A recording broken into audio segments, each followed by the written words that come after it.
Assalamualaikum warahmatullahi wabarakatuh.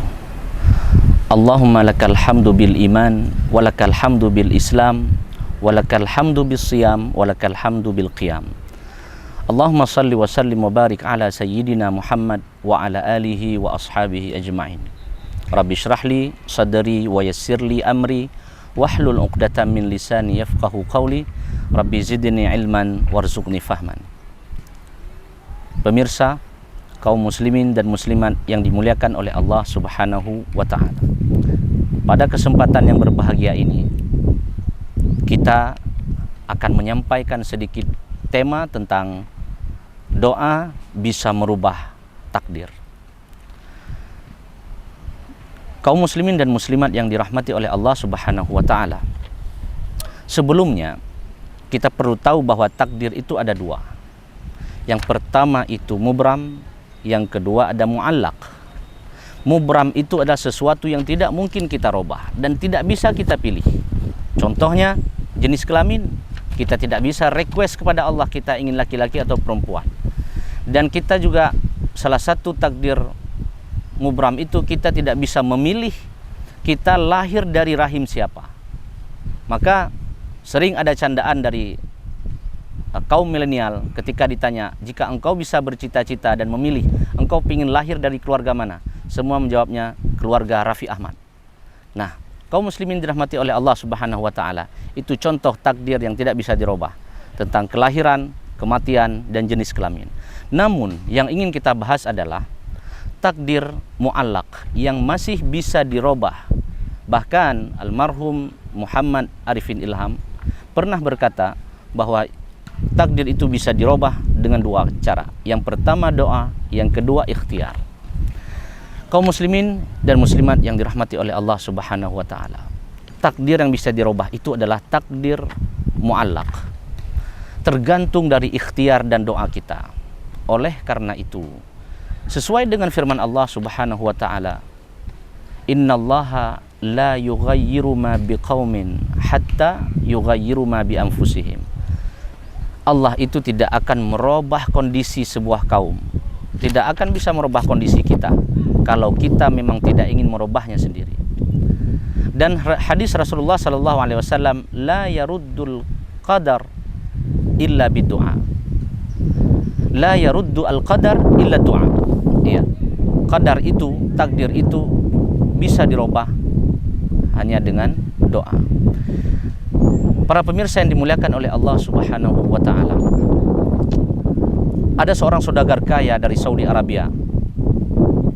Pada suatu saat beliau tidak bisa tidur. Entah apa yang merasuki hatinya sehingga gelisah. Lalu beliau jalan-jalan, jalan kaki, melewati kampung demi kampung, lalu melihat sebuah masjid terbuka pintunya. Beliau berkata di dalam hati, kenapa aku tidak masuk ke masjid itu dan aku salat 2 rakaat, mungkin aku bisa tenang. Saat beliau masuk ke masjid, beliau melihat ada seorang bapak-bapak sedang berdoa dengan betul-betul berdoa, sambil menangis, merintih dan memohon sesuatu kepada Allah. Sepertinya beliau sedang dilanda kesedihan yang sangat mendalam. Lalu beliau salat. Setelah salat, bapak itu juga masih berdoa, sehingga dia menunggu bapak itu selesai berdoa. Singkat cerita, setelah selesai berdoa, dihampirilah bapak yang sedang sedih itu. Lalu dia tanya, ya fulan, wahai bapak, apakah engkau sedang diterpa kesulitan, musibah? Ya, aku sedang kesulitan, aku dililit hutang. Ditanya sama saudagar kaya ini, berapa hutangmu? 4.000 rial. Kalau bahasa kita mungkin sekitar 16 jutaan. Baik, lalu tanpa basa-basi, tanpa pertanyaan yang bertele-tele, dikeluarkanlah uang dari kantong si saudagar kaya ini, 16 juta cash. Diberikan kepada si bapak yang sedang kesedihan karena terlilit hutang. Dan si bapak itu menangis, bersujud syukur dan rasanya ingin terbang karena saking gembiranya atas bantuan dan pertolongan dari Allah Subhanahu wa ta'ala. Lalu mereka berpelukan. Kemudian si saudagar kaya ini memberikan kartu kepadanya. Kartu nama, ada nomor HP, alamat kantornya dan identitasnya lengkap. Kata saudagar kaya itu, jika engkau suatu saat membutuhkan bantuan, datanglah ke kantorku, telepon aku kapan saja engkau mau, insya Allah aku bantu. Semua orang mengira bahwa kartu itu akan diterima, dan tabiat kita akan menerima. Itu yang ada di logika kita. Tapi berbeda dengan bapak yang sedang kesusahan ini. Apa kata beliau? Jawaban yang sangat dahsyat.